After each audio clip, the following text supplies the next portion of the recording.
పట్టుదలతో చేస్తే సమరం తప్పకుండా నీదే, విజయం కష్టపడితే రాదా ఫలితం పదరా సోదరా.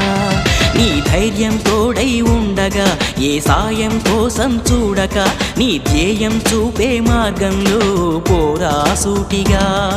ఏనాడు వెనకడుగేయక ఏ అడుగు తడబడనీయక, నీ గమ్యం చేరేదాకా దూసుకుపోరా సోదరా. పట్టుదలతో చేస్తే సమరం తప్పకుండా నీదే, విజయం కష్టపడితే రాదా ఫలితం పదరా సోదరా.